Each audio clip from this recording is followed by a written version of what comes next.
Bueno, buenos días a todos. Les damos la más cordial bienvenida al Centro de Investigaciones y Estudios Superiores en Antropología Social. El día de hoy vamos a comenzar nuestra 16ª videoconferencia temática para medios de comunicación con el tema tecnologías de información, mercado de tecnologías y comunicaciones. En esta ocasión tenemos a 4 investigadores de los Centros Públicos de Investigación CONACYT, del CIESAS, del Centro de Investigación Aplicada en Tecnologías Competitivas CIATEC, en Guanajuato, del Centro de Investigación Científica y de Educación Superior de Ensenada, CICESE, y del Colegio de la Frontera Norte, COLEF. En esta ocasión vamos a comenzar con la presentación del maestro José Sandoval Palomares del CIATEC, con el tema Sistemas de Diseño, Programación, Seguimiento y Reportes de Encuestas CONACYT-ASA. El maestro José de Jesús Sandoval es maestro en Ciencias Computacionales y doctorante en Mecatrónica. Desde hace 5 años es investigador en Biomecánica del CIATEC. Ha sido líder de proyectos en sistemas de información y responsable del Sistema de Diseño, Programación, Seguimiento y Reportes de Encuestas CONACYT-ASA. También está a cargo del Sistema para el Fortalecimiento y Gestión de la Cadena de Suministros del Sector Cuero Calzado del CONACYT, además de que ha colaborado en proyectos afines de investigación. Es miembro fundador de la Red de Innovación Tecnológica de Biomecánica de Guanajuato, pertenece a la Red de Innovación Calzado Especializado y a la Red de Innovación para la Prevención y Atención Integral de la Diabetes mellitus. Tiene la palabra el maestro José Sandoval Palomares. Bueno, voy a comenzar. Bueno, como se comentó ahorita, actualmente estoy a cargo del proyecto relacionado con la parte de levantamiento de encuestas, un sistema que nosotros está enfocado a desarrollos informáticos integrales. Este proyecto tiene una duración de 12 meses y tenemos estimación de 5 años de vida útil. ¿Cuál es el contexto de este proyecto? ¿Por qué serio? Bueno, este proyecto es una visión que tiene el ASA, que en este caso es los servicios aeroportuarios de México, y tiene la intención de conocer la información de sus clientes. Entre comillas, estos clientes son los propios pasajeros, las aerolíneas, las empresas que dan servicio adentro de los aeropuertos, etcétera, ¿no?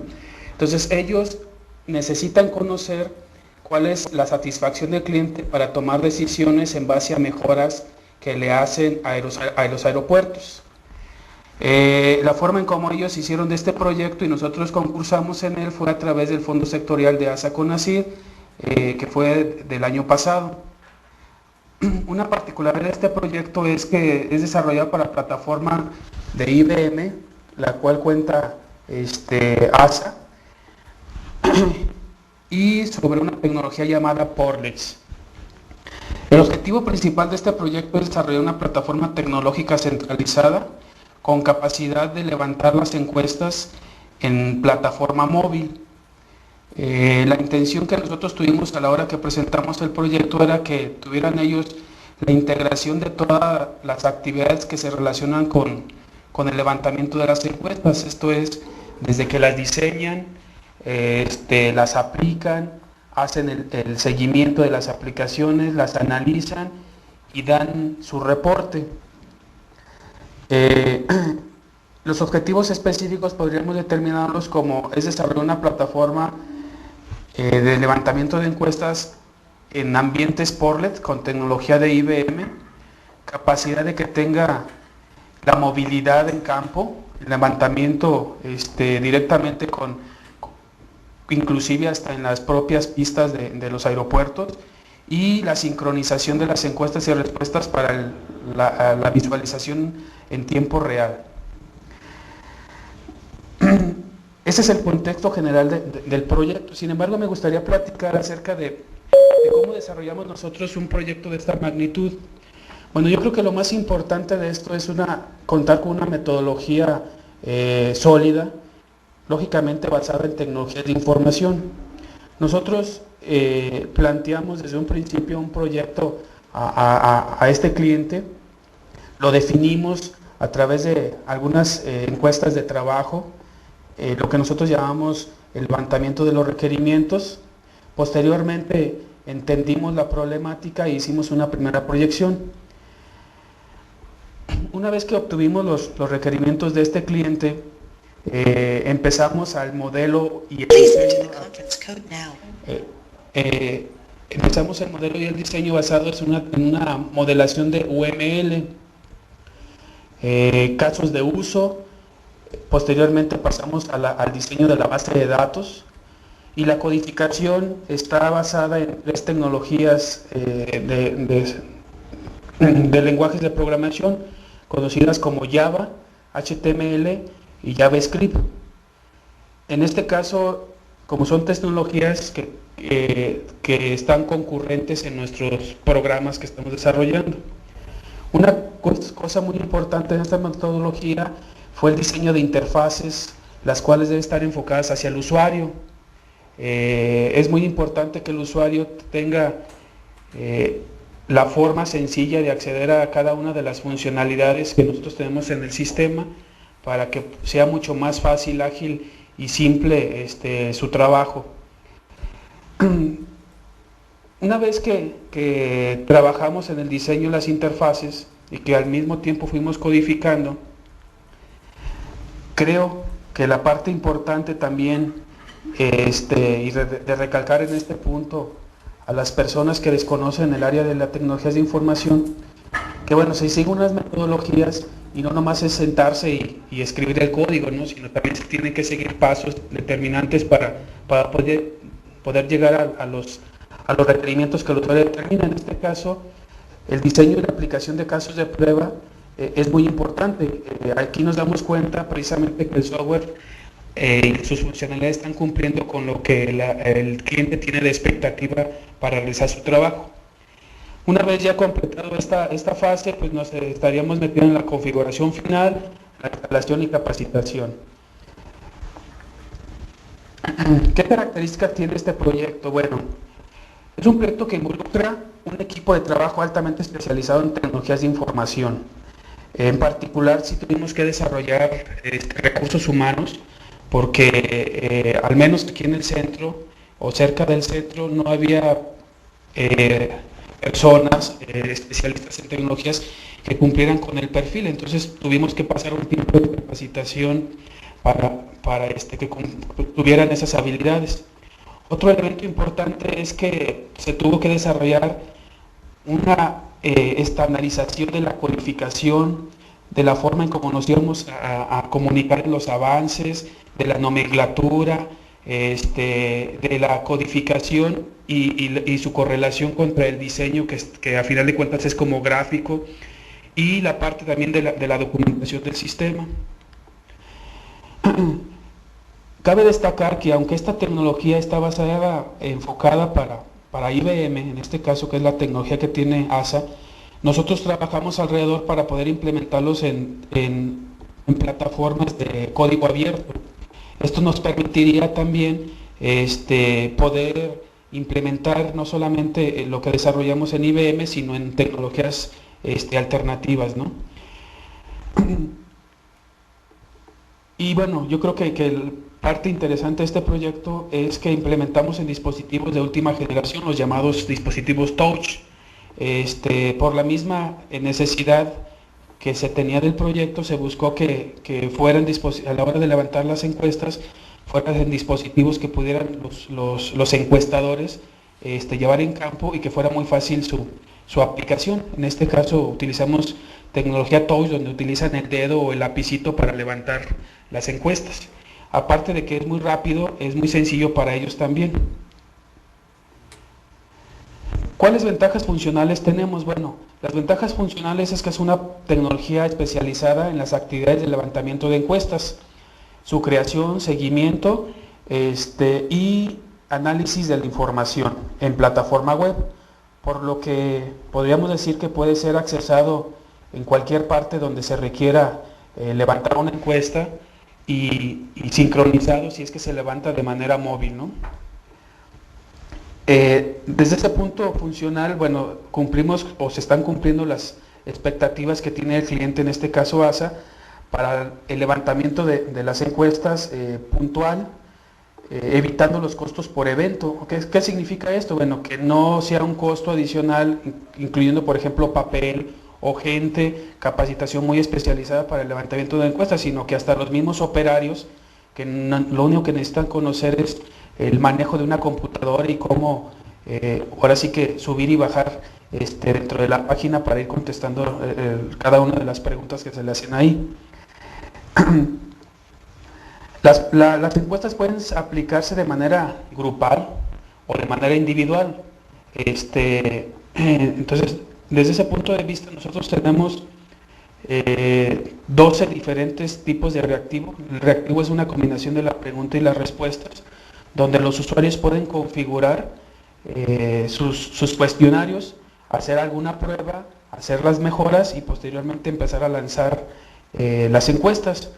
Un punto importante aquí de las características funcionales es que tienen un planeador de levantamiento. O sea, si tuviéramos un grupo de personas que levantan las encuestas, se les podría planear lo que nosotros llamamos carga de trabajo. O sea, si nosotros en nuestra estimación del número de encuestas que se van a levantar, no sé, fueran 1000, podríamos separar ese número de encuestas en los diferentes encuestadores, dándole su carga de trabajo, definiendo días de inicio, días de término, basados en un plan que a final de cuentas lo determina el que lo está generando, ¿no?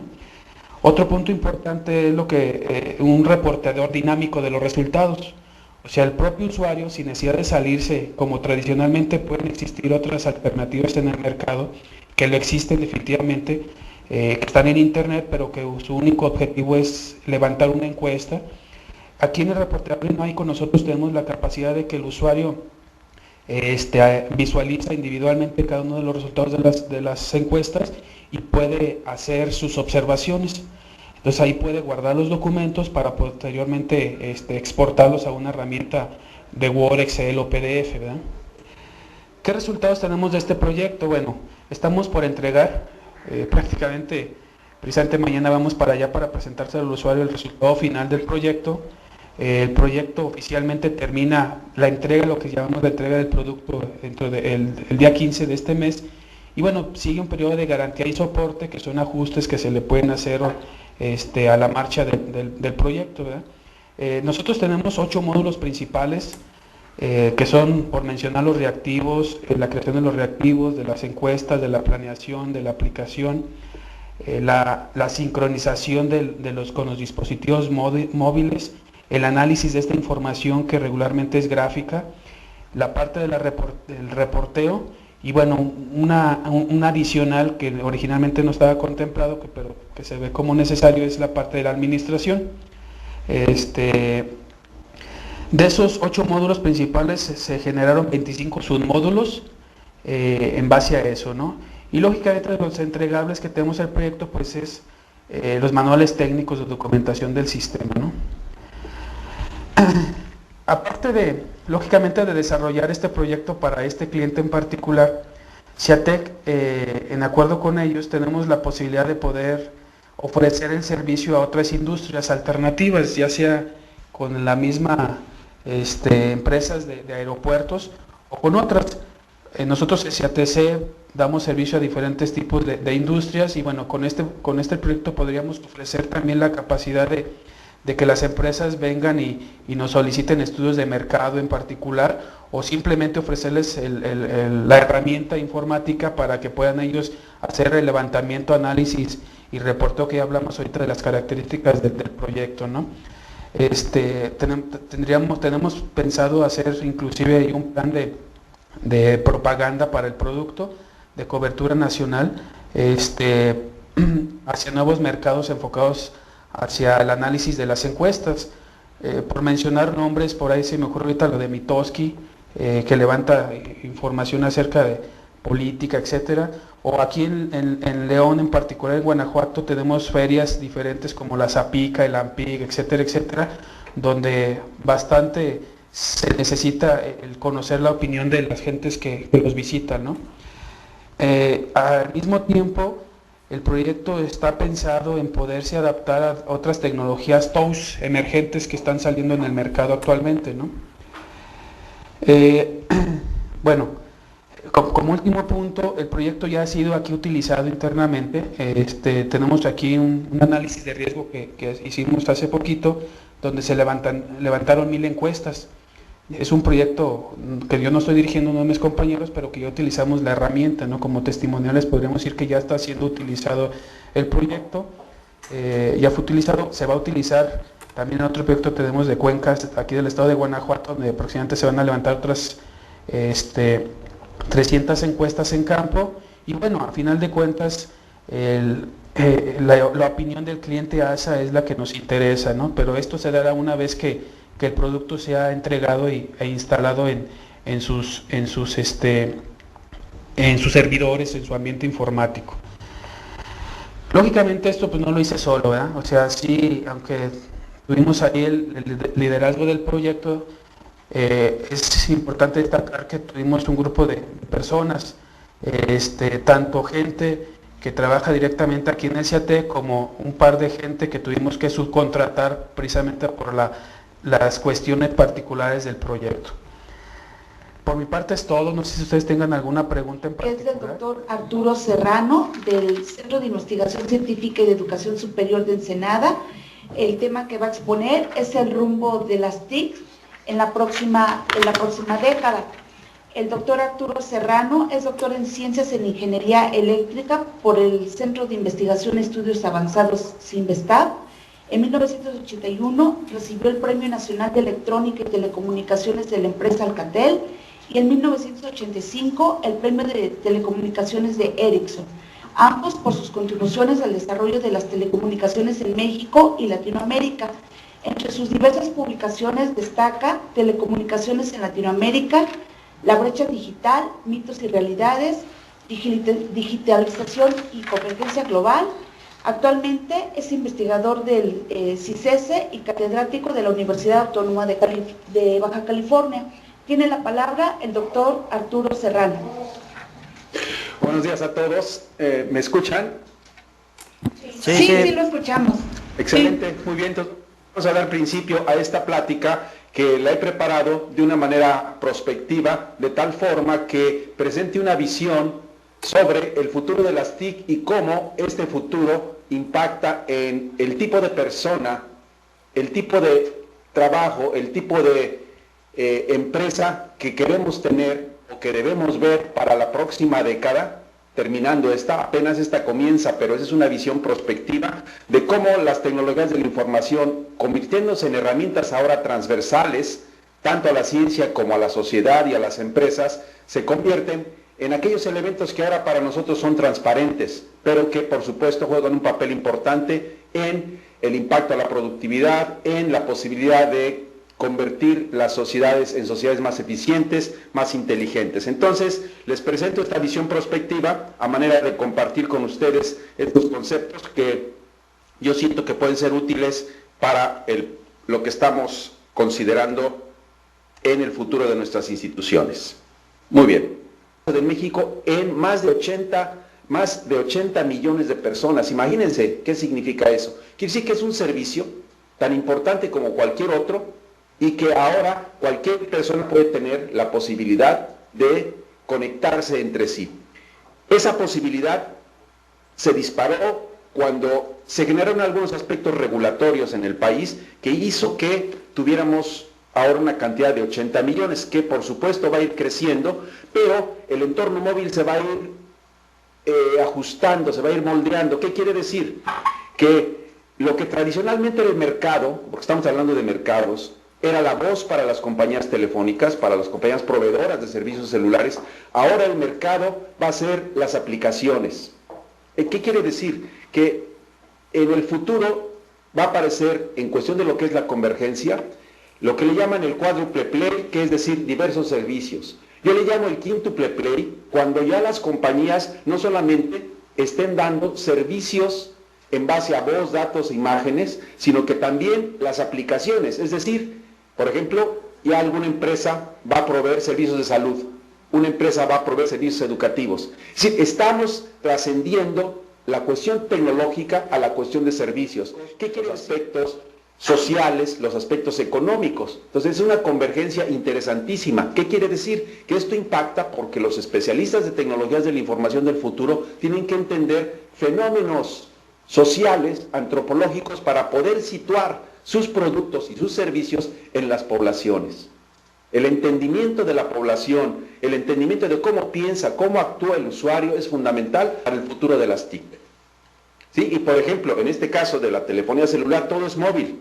¿Ya? Ha avanzado tanto la movilidad que por ahí corre el rumor que todo es inalámbrico y que a lo mejor llegaremos a ver a los voladores de Papantla inalámbricos en un futuro. ¿Ya? Entonces es un rumor que a lo mejor se vuelve realidad. Bien, ¿cómo van a ser las redes del futuro en este entorno? Las redes del futuro, como vimos, van a tener una gran cantidad de ancho de banda. Y tanto la movilidad como el ancho de banda son los motores del avance tecnológico, aunados, como mencionaba anteriormente, a la penetración de Internet en el tejido social. ¿Sí? Entonces, es un fenómeno interesantísimo que está sucediendo, por lo que en el futuro las redes van a estar definidas por las fuerzas del mercado, el consumidor, por la decisión regulatoria. Eso es muy importante, es decir, cómo un país regula las tecnologías de la información. Para nosotros es fundamental, por ejemplo, tenemos una ley de acceso a la información, que es fundamental. Tenemos una ley federal de telecomunicaciones muy importante. Entonces, el aspecto jurídico, el aspecto de mercado, va a ser un elemento fundamental que, aunado al desarrollo tecnológico, van a moldear las tecnologías de la información al final de esta década y al principio de la próxima. ¿Sí? Entonces, se vuelve un triángulo virtuoso muy importante en donde el mercado, la regulación y la tecnología se combinan para hacer un entorno de tecnologías de la información altamente convergente. ¿Sí? Es decir, la próxima transparencia lo muestra. Entonces la convergencia viene con la tecnología, viene con las telecomunicaciones, el transporte, el proceso y ahora el contenido. ¿Sí? Entonces imagínense ustedes, es un entorno en el cual se requiere una visión de lo que nosotros llamamos una visión de transdisciplina. Y si ya no nada más es necesario para entender el futuro de las TIC, la multidisciplina, sino la transdisciplina. Es decir, que tenemos que entender que se tejen entre sí diferentes especialidades y ya no es suficiente la multidisciplina. Se requiere la transdisciplina para poder participar en una explosión tecnológica de gran dimensión. ¿Cómo evoluciona la web? La web está evolucionando a través de lo que fue según la transparencia mostrada, la número 11, evoluciona desde la época de la computadora, pasa por lo que conocemos como la web 1.0, estamos localizados en la web 2.0 y estamos ahorita estamos mordiendo lo que es la web 3.0, es decir, búsquedas inteligentes a través de agentes que nos permitan hacer análisis y búsquedas en bases de datos semánticas y tener elementos ultra inteligentes para detectar información. Es decir, que nos ahorren realmente tiempo y no nos den opciones de búsqueda, sino que vayan directamente a lo que nosotros necesitamos. Pero para ello necesitamos una inteligencia y una semántica muy clara para poder lograr ese paso. Entonces estamos rumbo a tocar lo que le llaman el Web 3.0, que junto con lo que se le llama la computación en nube, van a tener una aplicación enorme, no solamente en las áreas corporativas. Esto está trascendiendo ya la cuestión corporativa. Está impactando ahora en, por ejemplo, cómo manejamos los sistemas de salud. Imagínense toda la información, las bases de datos para los sistemas de salud de individuos. ¿Cómo van a manejarse toda esa información? Es muy importante y el Internet va a ser un elemento clave. ¿Cómo lo vamos a manejar? Esos son los elementos que la tecnología, la regulación y los aspectos de mercado van a moldear. ¿Ya? Entonces se vuelve un entorno altamente complejo. ¿Cuáles son esas implicaciones? Bueno, entonces, repito, vamos hacia un mundo inalámbrico. La otra implicación mostrada en la transparencia 12 es que estamos evolucionando, no solamente de agentes inteligentes, es decir, de un Homo sapiens, sino estamos evolucionando a un Homo connexus. ¿Sí? El individuo va a estar conectado de alguna manera, ya sea conectado inalámbricamente, físicamente, de alguna manera ese Homo sapiens ahora es un individuo que si no tiene acceso a esa información, realmente la limitación en cuanto a la captación de información, al procesamiento de información está limitada, ¿no? Entonces, otra cosa muy importante es que estamos pasando de lo que llamamos un mundo real a un mundo virtual, que van a fusionarse, ¿sí? Tal vez en el futuro, si se continúa esta serie de transparencias, ustedes van a tener mi holografía por ahí, o la holografía que esté platicando, en vez de tenerme a mí personalmente, porque el mundo virtual y el mundo real, dadas las capacidades de ancho de banda, dadas las características del futuro, de la evolución de los sistemas, podemos tener todas estas posibilidades. Entonces, se avisora una fusión, es decir, una convergencia, que también es muy importante entre las ramas científicas, que son la biología, la ciencia de materiales, en particular la nanotecnología. Las ciencias del comportamiento van a ser fundamentales en este proceso, y las TIC. En un entorno de lo que llamamos singularidad, es decir, todo muy rápido, todo muy rápido. Entonces, ¿cómo impacta esto a la educación? Importantísimo. ¿Cómo impacta esto a la provisión de sistemas de servicios de salud? Fundamental. ¿Cómo impacta a la educación, a la ciencia y la tecnología?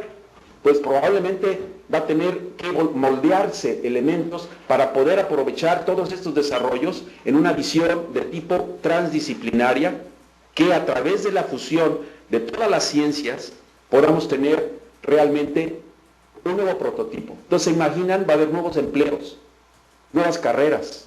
Estamos a través de un punto de inflexión que es de transformación, y la transformación social, afectada por el Internet y las tecnologías de la información, está creando otro entorno que es muy importante y que en mi visión tiene que tocarse, tiene que verse para poder, al entender estas implicaciones, poder aprovechar mejor el entorno. Muy bien. Entonces, estamos en cambios importantísimos. Para nosotros en las tecnologías de la información, dado que el avance tecnológico que se está dando en Asia, el centro de gravedad de la ciencia y la tecnología se está yendo para allá, es una realidad. Y sabemos que se espera que en los años de 2045 a 50, la India sea más grande que China en población. ¿Qué va a pasar? Excelentes científicos. Las patentes están empezando a crecer en número hacia Asia. Entonces, la ciencia y la tecnología y el aprovechamiento de las tecnologías de la información va a ser fundamental con estos cambios de población. Y también tiene que analizarse para poder ver bien el futuro de las tecnologías de la información. El costo de procesamiento mostrado en la figura 14 va a hacer que tengamos procesadores con capacidades tales que permita aprovechar para bienestar de la humanidad todos esos procesadores y hacer más fácil la vida de la persona. Pero también buscar la posibilidad de que esa vida sea más humana.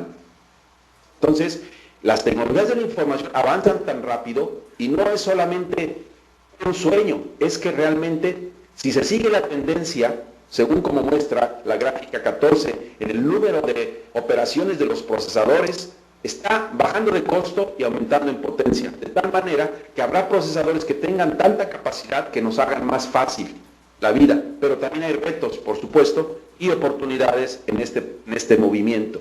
Entonces, ¿qué tenemos? Tenemos un escenario complejo. Tenemos una explosión en las tecnologías de la información que hasta se hacen ya transparentes, ¿sí? Entonces, para la gente ya es normal ciertas cosas. Las TIC se han puesto tan transversales y tan transparentes que realmente hacen que la gente las vea como algo natural en su vida diaria. El escenario complejo impacta ahora los cambios climáticos. ¿Por qué? Porque estamos entrando en una etapa muy importante de las tecnologías TIC para mejorar la vida de la gente que va envejeciendo. ¿Sí? Tenemos un entorno geopolítico complicado, caótico. Eso impacta en costos de equipos. ¿Qué tanta generación de tecnología vamos a hacer? ¿Qué tanta vamos a captar? Y entonces ya estoy casi por terminar. Y entonces la pregunta es, ¿podemos capitalizar todo esto de manera rápida y efectiva? ¿Cómo logramos la adopción y la apropiación de todo esto en los diferentes estratos de la población? ¿Cómo anticipamos estos cambios? Esas son las preguntas que yo mismo me hago. Entonces, mi conclusión es que tenemos que aprender a enfrentar y manejar cambios extraordinarios en esta época y con humildad observar que hay que aprender para enfocar en los aspectos humanos. La tecnología es un vehículo, no el fin, para lograr un desarrollo humano integral. Muchas gracias. La palabra las doctoras Frida Villavicencio y Eva Salgado del Centro de Investigaciones y Estudios Superiores en Antropología Social, quienes están aquí presentes con nosotros. Ellos nos van a hablar sobre los multimedia en la escuela indígena. La doctora Frida Villavicencio es profesora investigadora del CIESAS, forma parte del Sistema Nacional de Investigadores con el nivel 2 y de la Academia Mexicana de las Ciencias. Como lingüista, se ha especializado en el estudio del cambio y variación, especialmente en lenguas indoamericanas. Se interesa en el estudio del lenguaje desde un marco que reconoce la estrecha relación entre lengua, cultura y sociedad. Entre los temas de su interés se encuentran las estrategias de negociación presentes en discursos públicos y en el contexto en el que se producen, las dinámicas lingüísticas que afectan especialmente a las lenguas mexicanas, la variación y el contenido lingüístico. Por su parte, la doctora Eva Salgado obtuvo su doctorado en Lingüística Hispánica en la Facultad de Filosofía y Letras de la UNAM y es maestra en Ciencias de la Comunicación por dicha casa de estudios. Actualmente es profesora investigadora del CIESAS, donde funge... Uno de ellos, el más destacado, es el de la educación. Los índices más bajos de rendimiento escolar son aquellos que presentan los niños y las niñas indígenas. Desde hace algunas décadas, una de las propuestas desde la Secretaría de Educación fue la implementación de la educación intercultural bilingüe. Se han producido algunos libros de textos, pero seguimos con falta de métodos y de materiales específicos para esta educación y para este sector de la población. Por otra parte, esta población también enfrenta una cada vez más creciente brecha digital que impide que estos niños entren a la par con el resto de la población en las llamadas sociedades del conocimiento. Es sabido que la presencia del español en la web y en el internet es minoritaria en relación con la presencia de lenguas como el inglés, por ejemplo. Pero la presencia de lenguas indígenas en el internet es aún todavía mucho menor. Con base en esto, surge nuestra propuesta. Gracias, buenos días.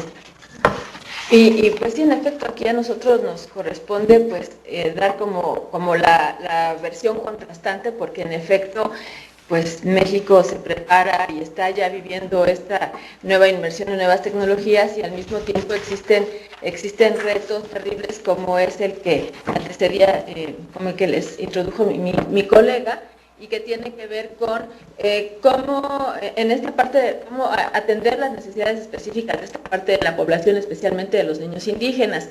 Entonces, en este proyecto que lo iniciamos de una manera más o menos informal hacia el 2008, a petición del Instituto Nacional de Lenguas Indígenas, del INALI, nos planteamos una investigación respecto a qué se estaba produciendo en materiales multimedia para niños, para que los niños tuvieran el aprendizaje de una lengua o el reforzamiento en su propia lengua. Entonces hicimos allí una búsqueda más o menos intensa y encontramos que sí hay producción. De hecho, el arribo de las nuevas tecnologías ya hay materiales producidos. Sin embargo, cuando empezamos a explorarlos, nos percatamos que existen en ocasiones, no es necesario trabajo teórico metodológico para producir estos discos. En ocasiones la importación de otro tipo de tecnologías o la falta de vinculación entre lengua y cultura da lugar entonces a simples, por ejemplo, traducciones, y no es lo mismo, pensando en una lengua, traducir tal cual una lengua aislándola de su cultura.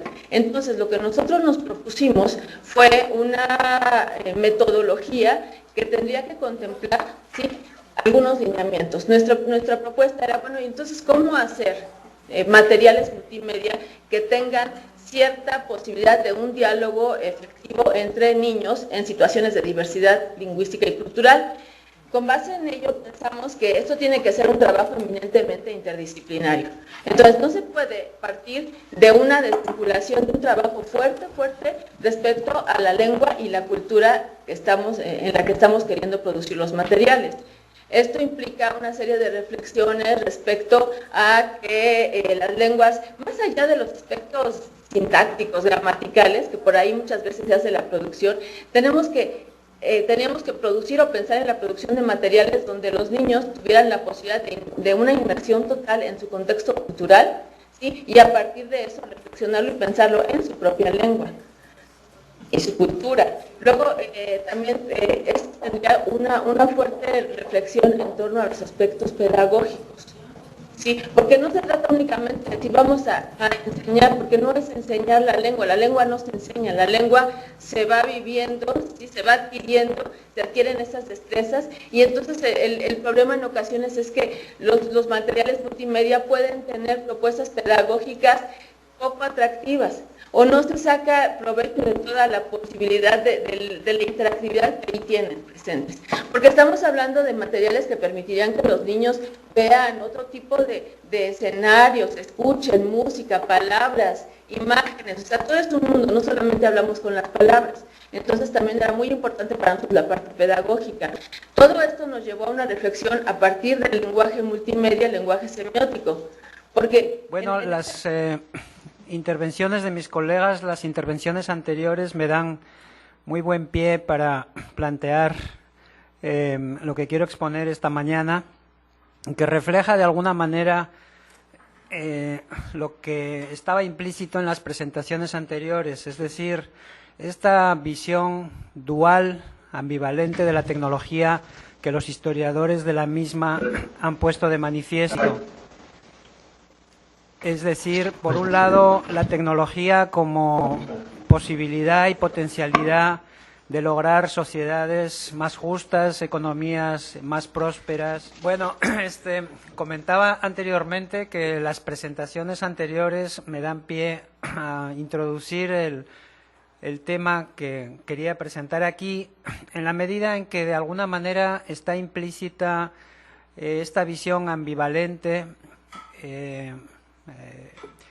ambigua de alguna forma, acerca de la presencia de las tecnologías en las sociedades, es decir, aquello que los historiadores han mencionado en el sentido de que a veces la tecnología, y depende de por qué grupos o sectores sociales, es vista como una promesa de sociedades más prósperas y más justas y más humanas, y a veces, en otras ocasiones, la tecnología es vista como la anunciadora de catástrofes, de nuevas desigualdades y de nuevas fragmentaciones.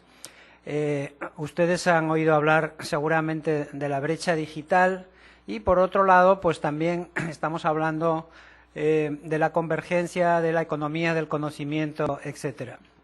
Probablemente, como se mencionó, el panorama es complejo y hay motivos para suscribir cualquiera de las dos tesis. En todo caso, lo que quería yo comentar también tiene que ver con una paradoja que también estaba presente en las presentaciones anteriores, que es aquella que tiene que ver efectivamente con la ubicuidad de las tecnologías de la información y, sin embargo, al mismo tiempo la importancia que tienen las regiones, los territorios y las sociedades locales como generadoras de tecnología y usuarias de tecnología. Esto se relaciona evidentemente con el interés creciente por las tecnologías de la información, por el desplazamiento de la empresa como atención de las políticas económicas y sociales, pero también nuevo contraste con el rol que todavía siguen teniendo los gobiernos, los poderes públicos en el desarrollo de determinados proyectos.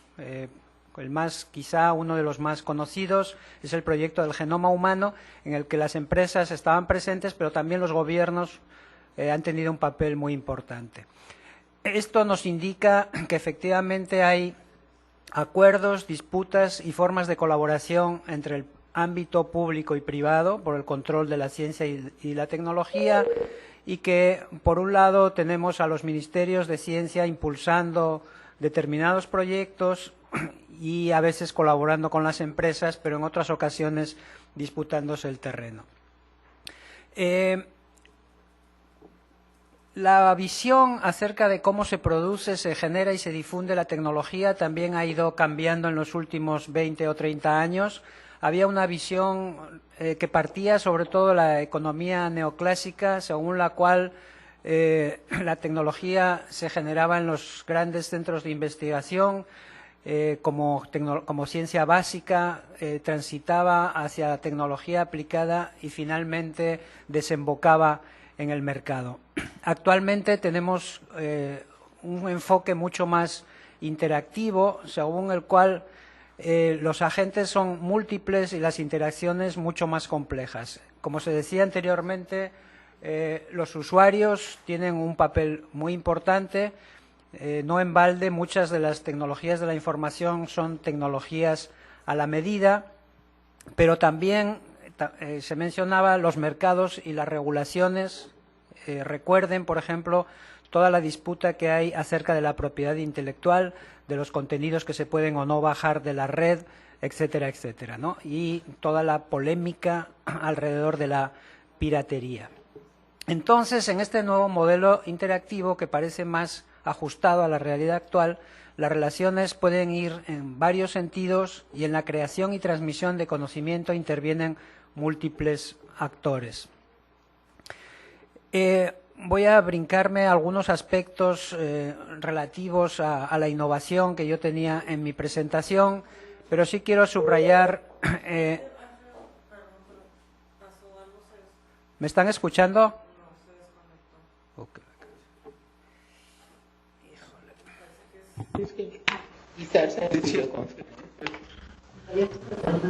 Adelante, Alfredo. ¿Sí me escuchan? Sí, sí, lo estamos escuchando, doctor. Ah, ok. Escucho. Bueno, Te escuchamos, Alfredo. ok. Grandes proyectos y los gobiernos. Les comentaba acerca de los... Están abiertos los micrófonos de ustedes, me temo. ¿Y esto por qué no funciona? Les comentaba que efectivamente hemos pasado de un modelo de relaciones ciencia, tecnología, innovación, de un modelo lineal a un modelo interactivo, mucho más complejo, múltiple, en el que intervienen distintos actores. Y también hemos pasado de un modelo o de una idea en la cual el surgimiento de la globalización y conceptos vecinos como el de la economía del conocimiento hacían pensar que de alguna manera el hecho de que la ubicuidad de las tecnologías hiciera posible situarse en cualquier territorio, se podría prescindir de las regiones y de los entornos locales. Sin embargo, estudios también provenientes de múltiples disciplinas han demostrado que la creación del conocimiento sigue siendo bastante desigual a lo largo del mundo, sigue estando concentrado en determinadas regiones y a pesar de que este mapa de la creación del conocimiento es cambiante, efectivamente, por ejemplo, en lo que se refiere al software, en las 2 décadas pasadas fue notable la atención que los expertos pusieron a cómo países de alguna manera periféricos o incluso del tercer mundo, como la India o como Irlanda o Israel, de alguna forma se constituían en centros importantes de creación de software. Entonces, evidentemente, es cierto esta idea de la ubicuidad, nadie la puede negar, pero también es cierto que las formas de relación local y cómo el territorio interviene en la creación y transmisión de conocimiento también es muy importante.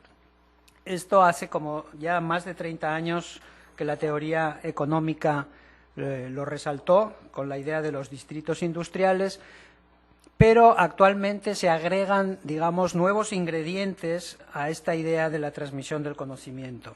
Y efectivamente las redes son un factor organizativo fundamental que aluden a relaciones de interdependencia y entre actores y empresas, y que tiene que ver con lo que mencionaba el doctor Arturo Serrano del Homo Connexus, ¿no? Hay un sistema de interconexiones múltiples, hay transacciones en un contexto de reciprocidad, se evita de alguna forma la burocracia, hay complementariedad de saberes o habilidades, se pueden tomar decisiones por consenso, pero también las redes tienen problemas. Algunas de ellas puede observarse que no hay, el grado de compromiso de los integrantes es desigual, a veces es difícil llegar a un consenso y en ocasiones las redes son frágiles y discontinuas, es decir, proyectos que requieren una continuidad y una estabilidad pueden verse amenazados por este tipo de cuestiones. Nosotros, además de atender o inspirarnos, digamos, en este tipo de teorías que siguen continúan resaltando la importancia del territorio, hemos hecho trabajos específicos en la frontera norte de México. Hace algunos años, 2 o 3 años, hicimos una investigación sobre la industria del software en Baja California y con la colaboración de compañeros de la UDG, de alguna forma pudimos contrastar y ver las diferencias y semejanzas entre qué es lo que ocurre en Baja California y qué es lo que ocurre en Jalisco. Y ahí vimos cómo efectivamente el tipo de empresas que se organizan, la colaboración entre las empresas, que normalmente son empresas pequeñas o empresas micro, el que haya o no colaboración, el que haya una relación fluida entre los gobiernos locales y también el gobierno federal y dichas empresas es una cuestión fundamental. Este tipo de la creación de un clúster, que como ellos denominaron, los empresarios denominaron a la agrupación que constituyeron de manera formalizada desde hace ya 6 o 7 años, mostró, digamos, las potencialidades de esta organización y sus limitaciones. Hay determinadas formas de colaboración que todavía deben hacer cambiar la cultura empresarial, es decir, los empresarios pueden llegar a colaborar, pero también están compitiendo en la misma región y en ese sentido no es sencillo que empresas diferentes pongan en común, digamos, su información y lleven a cabo proyectos conjuntos. Tanto en Baja California como en Jalisco hay distintas formas de colaboración, de integración en estas empresas, incluso la ubicación de las empresas en lugares comunes, es decir, en naves, de tal manera que la información fluya de manera cercana y la posibilidad de realizar proyectos conjuntos sea mayor.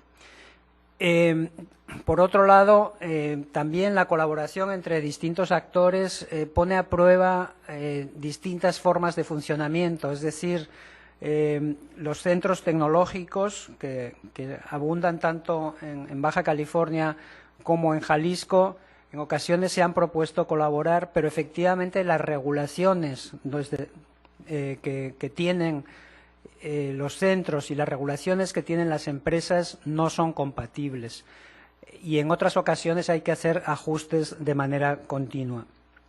El clúster de tecnologías de la información de Baja California ha tenido un cierto crecimiento, el de Jalisco ha tenido un crecimiento todavía más importante y en general la industria del software en México parece que ha salvado o ha podido eludir la última crisis de manera bastante importante. Sin embargo, sigue habiendo este tipo de retos. Por un lado, cómo hacer que las empresas colaboren, sobre todo cuando las empresas son desiguales, cómo hacer que las empresas colaboren también con los gobiernos. Por ejemplo, el Programa Nacional de Software fue muy importante en el apoyo a proyectos locales, pero todo este tipo de programas necesitan un seguimiento, necesitan rendición de cuentas, necesitan transparencia para poder saber qué es lo que se hizo bien y qué es lo que no se hizo tan bien. En ese sentido, hay una serie de retos hacia el futuro que se pueden articular en el nivel local, pero que no son únicamente de este nivel. Y los retos son cómo crear nuevas empresas, cómo aumentar su rentabilidad, cómo elevar sustancialmente la oferta de capital humano, es decir, de gente preparada, de ingenieros, etcétera. No olvidemos que parte del éxito, entre comillas o sin comillas, de la India fue su gran oferta de ingenieros que hablaban inglés, aumentar el número de empresas certificadas, etcétera. Esto para los proyectos, sobre todo, que tienen una expresión de rentabilidad en el mercado. Pero hay proyectos con contenido social que de alguna forma deberían ser asumidos por los poderes públicos y que tienen que ver con lo que se comentaba anteriormente, la educación, la sanidad, etcétera. En cierto sentido tienen que ser mercantilizados, es decir, poner recursos que de alguna manera, en cierto sentido, salgan de la lógica del mercado. Entonces, sí, efectivamente estamos ante una gran revolución tecnológica. Las tecnologías de la información nos presentan un nuevo panorama, pero sigue habiendo retos tanto a nivel local como a nivel nacional para poder aprovechar, digamos, las ventajas de estas tecnologías. Sin duda, la educación, la cultura empresarial y la regulación del espacio público son desafíos importantes. Bueno, esa sería mi presentación. Muchas gracias. Muchísimas gracias, doctor. Ahora vamos a dar lugar a una serie de preguntas por parte de los compañeros de medios de comunicación que nos acompañan. A ver, por aquí y acá. Si nos pudieras decir tu nombre, de qué medio eres, por favor. Sí, gracias. Yo me llamo Antonio Cruz, soy reportero de ciencia en la sección academia del periódico Crónica. Tengo una pregunta para cada uno de los panelistas y una pregunta general, si se me permite, para sí, claro que sí. Una intervención. Muchísimas gracias. Pues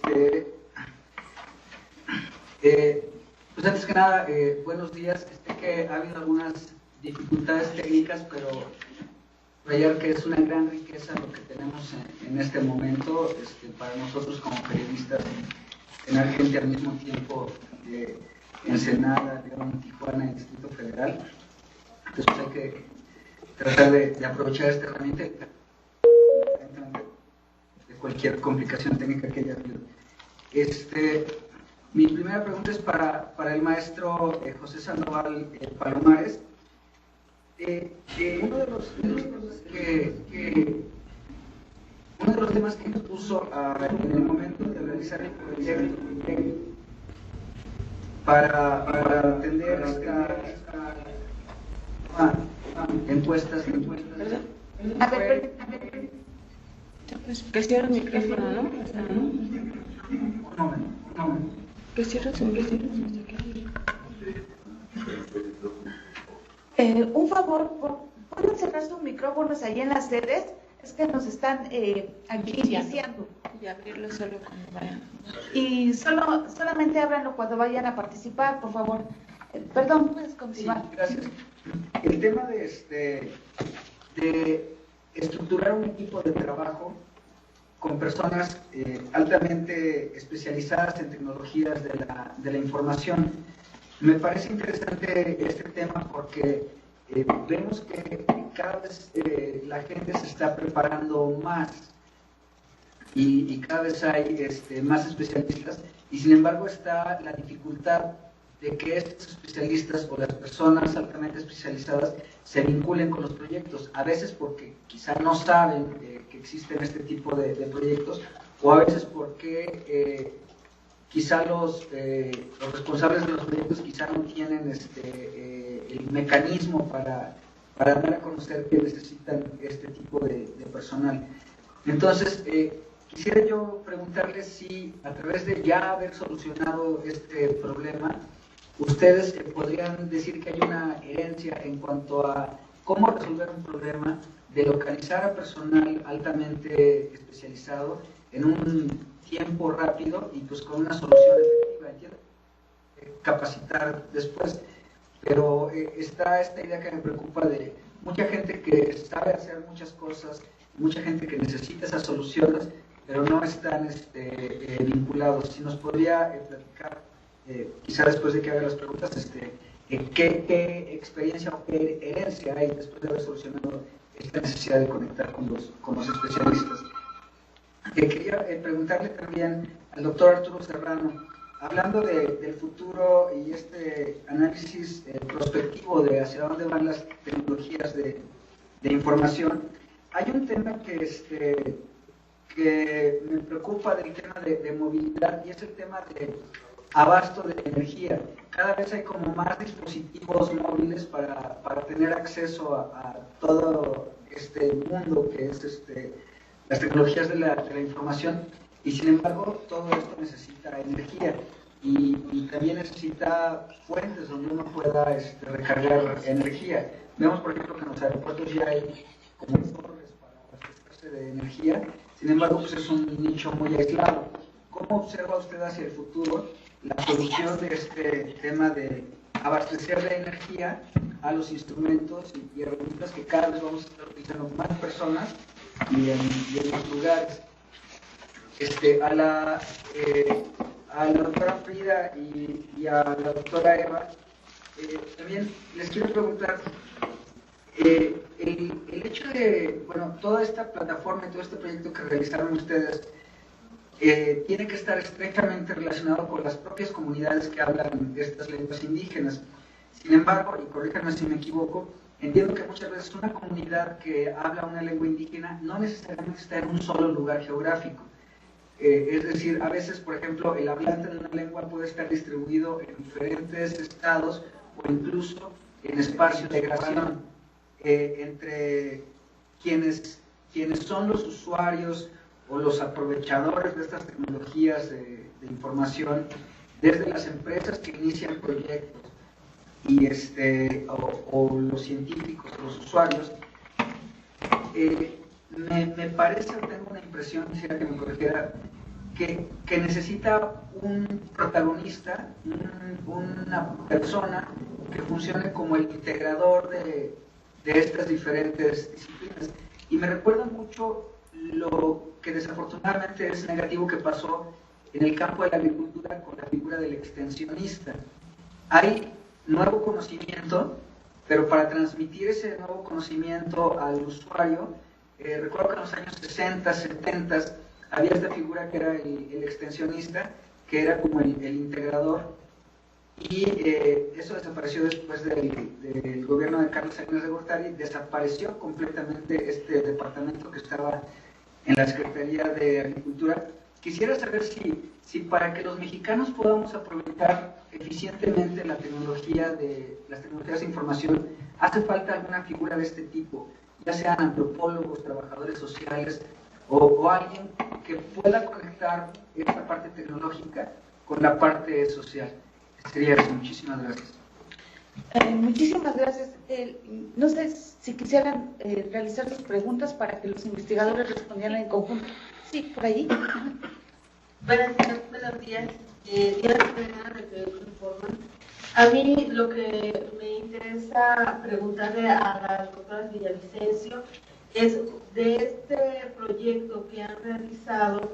Yo quiero saber si realmente ya lo usaron los niños, qué reacción tuvieron, cuántos niños son los que lo han aprovechado si ya tienen algún resultado de esta interacción. Dicen que es un proyecto caro, cuánto cuesta y cuánto necesitan para poder terminar el proyecto de la lengua ñañú o la lengua otomí.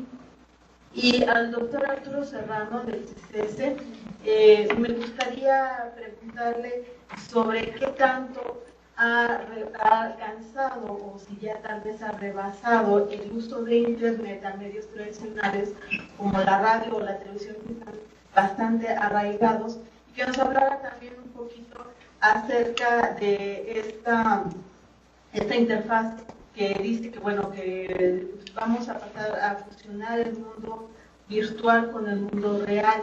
Hay varios programas o varias redes en las que ocurre estas vidas virtuales y no sé qué tanto se pueda perder acerca de nuestra propia humanidad con ello.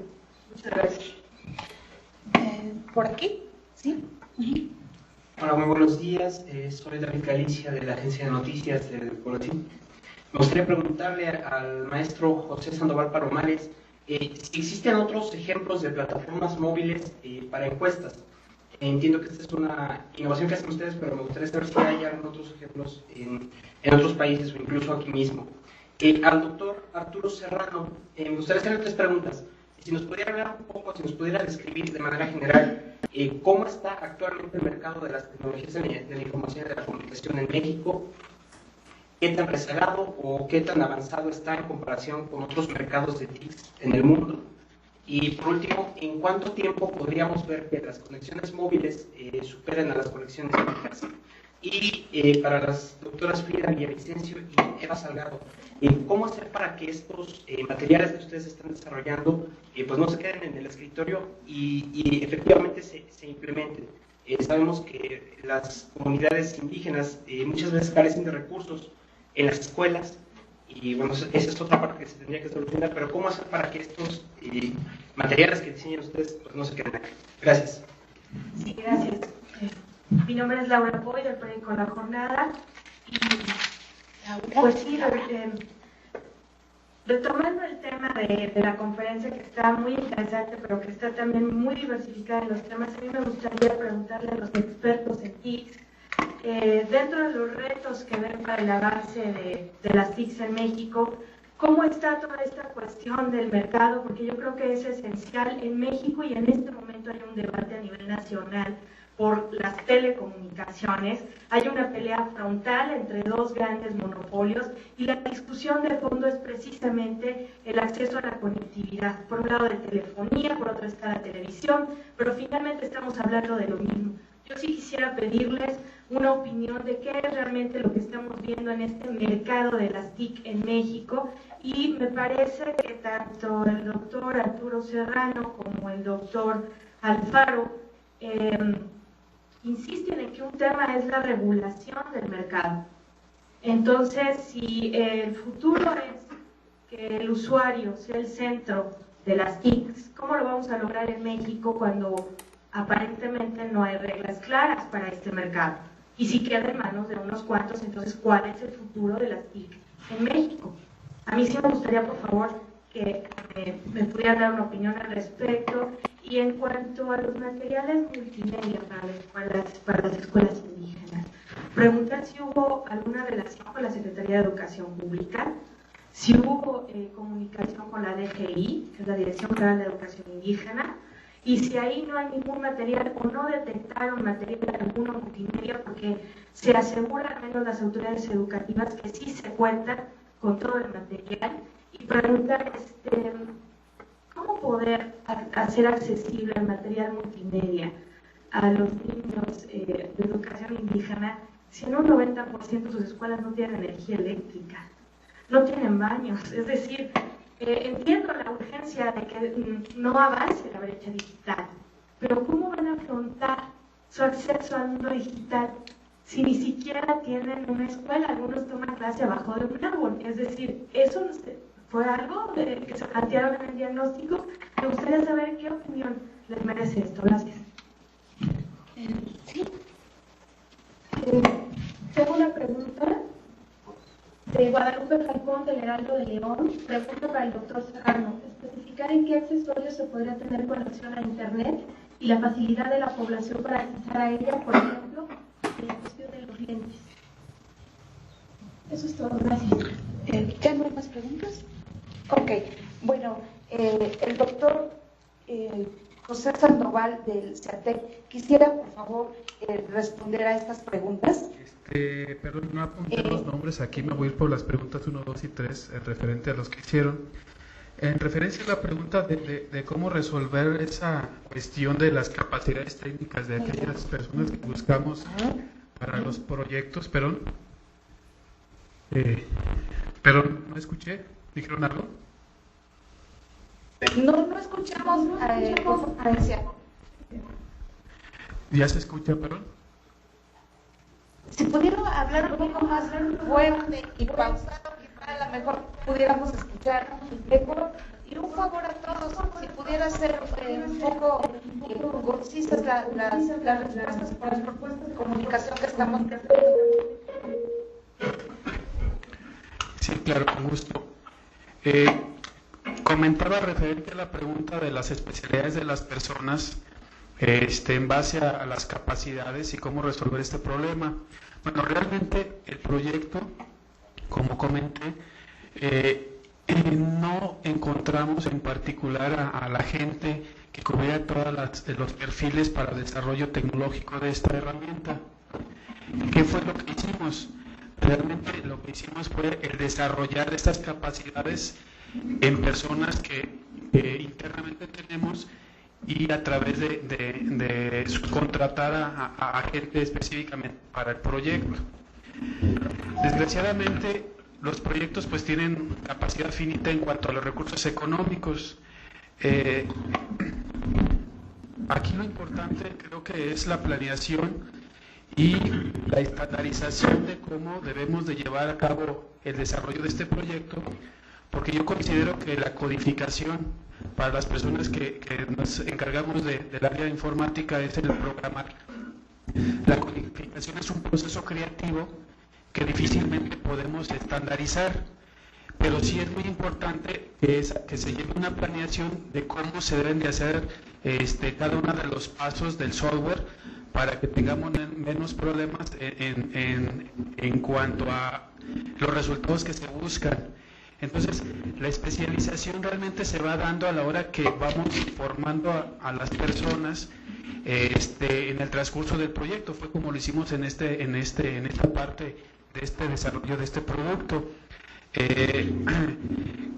Créanme, sí investigué por ahí personas especializadas altamente en el ámbito, por ejemplo, de IBM, y los costos realmente son exorbitantes, ¿no? O sea, a comparación de lo que nos costó a nosotros el proyecto, haber contratado personal directamente de la plataforma IBM hubiera sido 3-4 veces el proyecto, ¿no?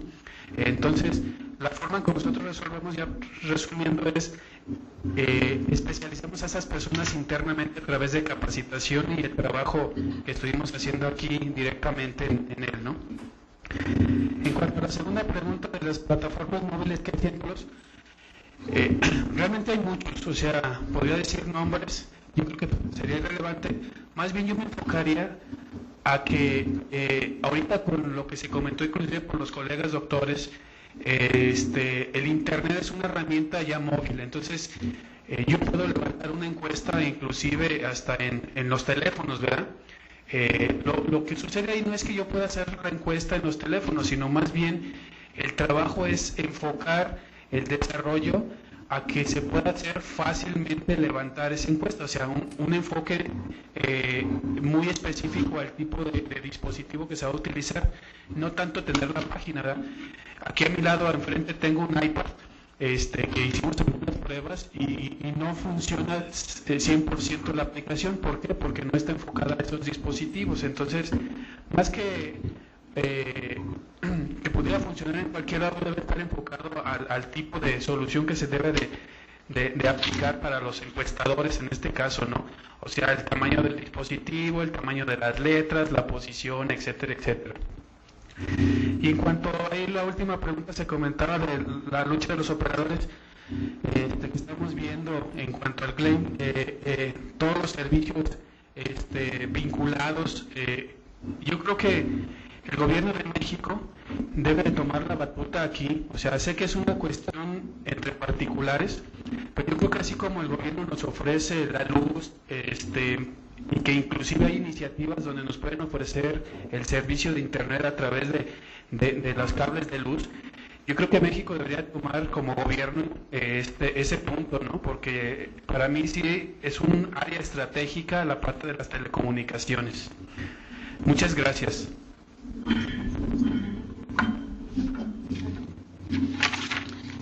No sé si tenemos unas sugerencias, si pudiéramos mandarles mejor por correo electrónico las respuestas, porque sí, de verdad que no tenemos nadita de sonido, se oye muy cortado y no se comprende. Entonces, quisiéramos por favor pedirles a los investigadores si pudieran, por favor, hacer sus respuestas por escrito y mandarnos por correo y nosotros se los hacemos llegar, porque no tenemos otra forma de poder hacer que responda por los problemas de comunicación que tenemos.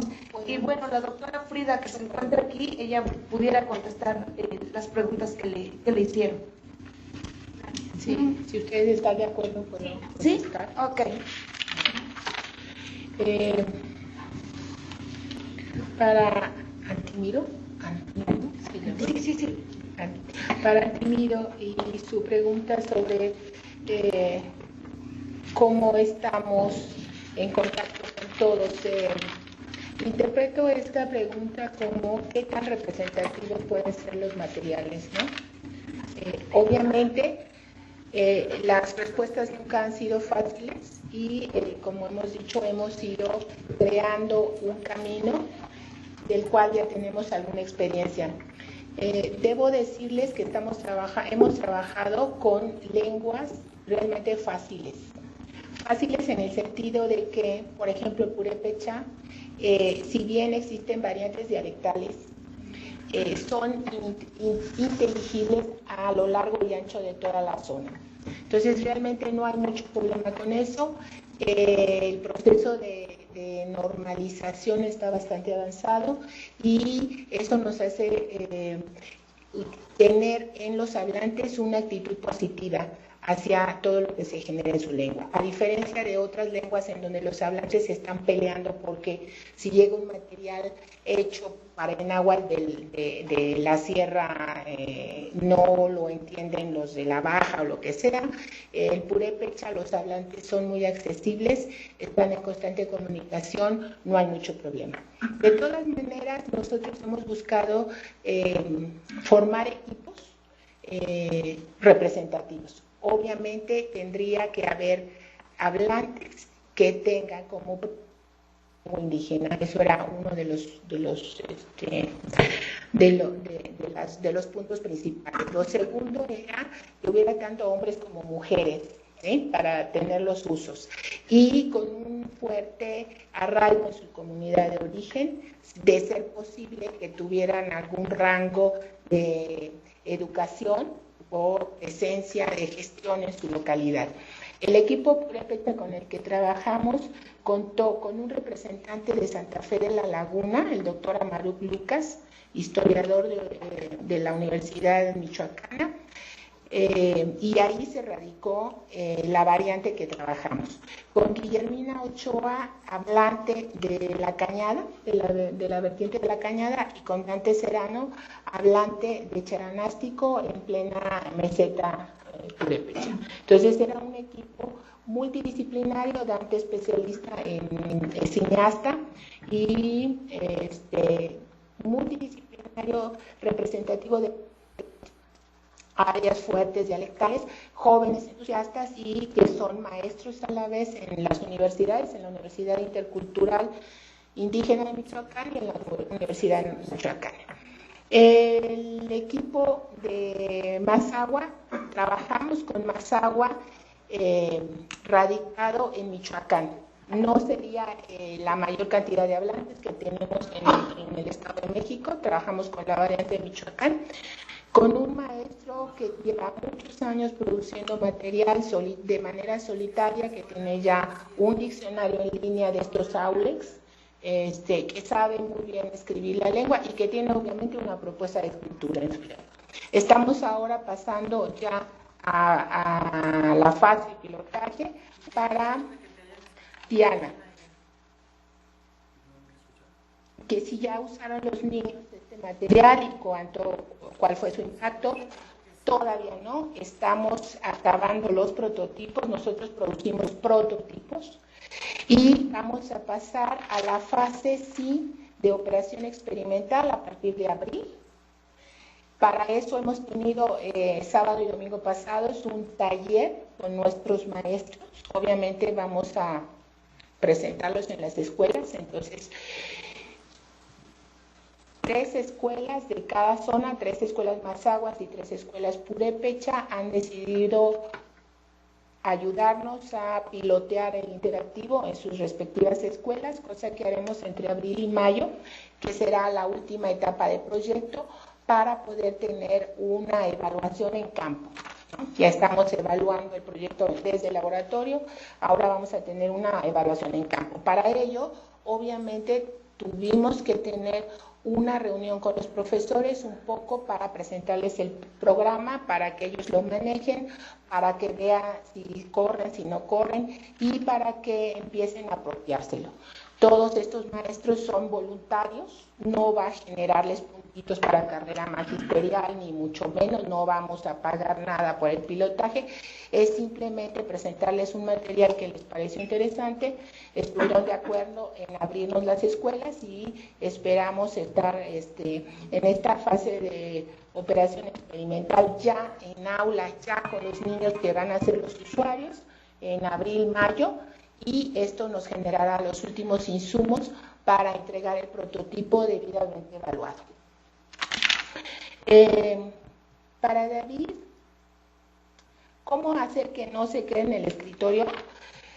Eso rebasa las fuerzas de CIESA. CIESA es un centro de investigación y estudios, pero no somos ni DGI, ni CEP, ni NALI, ni CGIB, nada. Con todos ellos hemos tenido, obviamente, acercamientos. Pedimos al INALI desde el 2007 apoyo para este proyecto, no se nos otorgó fraccionadamente y gracias a eso pudimos hacer la investigación de diagnóstico. Estamos en pláticas con la DGI para ver si podemos implementar con acompañamiento de ellos talleres para capacitar a los maestros, tanto en el uso como en el diseño de los materiales. Creo que estamos caminando hacia un modelo para poder generar este tipo de materiales con este tipo de características y con la CGIB, particularmente yo, estuve participando en lo que es el antecedente inmediato, que es el programa Guantacua, que lo realizamos entre 2004 y 2007 y que por falta de financiamiento yo tuve que retirarme de ahí y ahora, bueno, pues camina radicado en la coordinación. Pensamos que una vez que ya tenemos los primeros productos, podemos estarlo presentando de manera un poco más formal ya los resultados a todas estas instancias y pues ya con el pilotaje incluido, con la evaluación final incluida y ellos determinarán si les interesa o no les interesa y si lo asumen o no. Por otra parte, también les hemos pedido a los profesores mismos con los que vamos a empezar a trabajar, que sean ellos, si es que están convencidos del material, que sean ellos mismos los que empiecen a impulsarlo, los que empiecen a pedir que se empiece a radicar en sus zonas escolares. Nosotros podemos dar acompañamiento, pero no podemos imponer nada, no tenemos esa capacidad, ¿no? En cuanto a que no hay materiales y por eso nosotros partimos de la evaluación de esos materiales. Por ahí de repente hay materiales, sí. El nuestro tiene sus ciertas características. Por ejemplo, la mayoría de los materiales que se hacen para población indígena son bilingües. De esa materia es, por ejemplo, el programa Guandagua, que es el que yo más conozco. Este material es monolingüe, en lengua indígena únicamente. Y tiene sus sus ciertas características. Hay otra serie de materiales que produjo en INALI, que también los revisamos nosotros, que tenía ciertos problemas de instalación, pero también tenía, a nuestro juicio, algunos problemas en la metodología de presentación. Debo aclarar que hay otros materiales, por ejemplo, desde la Universidad de Querétaro, se han estado realizando materiales. Hay todo un método para la enseñanza del otomí de Querétaro, con ayuda de la UPN de México. Sin embargo, nuestros materiales no son un método para aprender Mazahua o un método para aprender purépecha, son juegos, para que los niños jueguen en su propia lengua, no son métodos. Ahora, jugando, propiciamos reflexión lingüística y metalingüística fuerte y identidad cultural. Por eso necesita también ir acompañado de una fuerte reflexión y capacitación de los maestros que van a hacer suyos del material. Entonces, en eso nos podemos diferenciar. En cuanto al hecho de que, pues, ¿para qué producimos materiales multimedia si no hay ni baños ni escuelas? Sí y no. ¿Habían reflexionado en esto? No, claro que sí. Reflexionamos absolutamente todo. Obviamente vamos a pilotear en escuelas que tengan mínimo computadoras. ¿Sí? Sabemos perfectamente las dificultades. No solo es que no haya luz, es que a veces hay luz, pero cuando conectas la computadora se baja la luz y ya se te apagó el sistema, no puedes conectar más de 2, o hay computadoras tan viejas que no aguantan el sistema. La vez pasada, Ewandako está trabajada en una plataforma Linux, lo cual nos hizo realmente sufrir y padecer, porque habría que particionar las computadoras y ponerlas todas en red, una serie horrible que los maestros nunca entendieron cómo tenían que instalar Linux, no sé qué. Entonces decidimos que esto iba a correr en XP, con un mínimo de, está hecho único, ¿no? Principal, es el único financiador, y por otro lado a nuestros equipos desarrolladores, a los maestros purépechas que integran el equipo de desarrollo y a los maestros Mazahuas que están ahí, para que ellos, si lo creen conveniente, pues pidan que se instalen y se reproduzcan en donde quieran. ¿Cuánto es el proyecto? El proyecto, a ver, el INAOE está cotizando cada interactivo en 500,000 pesos. El puro INAOE, la pura ingeniería. ¿Sí? ¿Y por qué? Porque tienen un equipo muy fuerte, tienen 2 diseñadores, 2 programadores, 2 especialistas en e-learning, hay matemáticos, hay especialistas en procesamiento de lenguaje natural por computación, etcétera. Entonces, menos de eso, más. ¿$500,000 pesos por disco? No. ¿O por todo? 1 millón por disco. 1 millón por disco. Sí, porque nosotros becamos a nuestros expertos en lengua y cultura. Entonces, para que trabajaran con nosotros, los becamos 1 año, ¿sí? Más todo lo que es operación de nosotros, mucho trabajo de campo.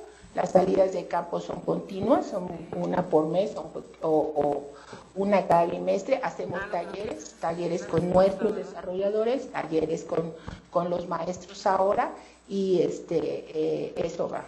Ahora, son los arranques, y yo creo que a partir de ahora esto se puede bajar un poquito, porque ya la plataforma ya está desarrollada, ¿no? Entonces ya. ¿Para terminar el proyecto de Ñañú? De Ñañú ya está el script de la película, faltaría los 500,000 del INAOE. Sí. ¿Puede volver a enseñar el disco, por favor?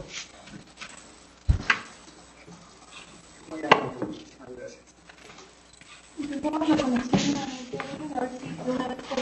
Y creo que ya respondí a todos, ¿verdad? Muchísimas gracias, doctora Frida. ¿Sí? Vamos a intentar la conexión otra vez. El doctor Arturo Serrano, vamos a hacer un esfuerzo para ver si lo podemos escuchar. y que pueda responder, por favor, brevemente a las preguntas. Muy bien, voy a contestar rápidamente en el orden que fueron presentadas. La primera se refería a el reto de la energía que se utiliza para los dispositivos.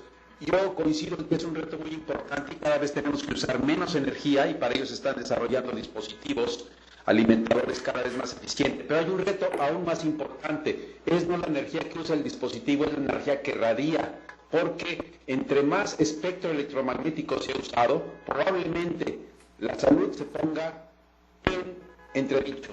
Tanta energía electromagnética en el entorno va a causar un reto. Esa es la primera. La otra es, dice, ¿qué tanto el Internet ha rebasado a los medios de comunicación? Pues en un enfoque que no sea dicotómico, yo creo que el Internet ya es parte del proceso de comunicación de masas. Sin embargo, todavía no puede reemplazar totalmente al periódico o a la televisión. Cada medio ha ocupado su nicho. Sin embargo, Internet ha sido... Doctor Serrano, seguimos igual, no nos llega muy claro el sonido. ¿Pasamos con colega? Entonces, quisiéramos ver, por favor, si nos puede hacer llegar las preguntas por escrito al correo de prensa @ciesas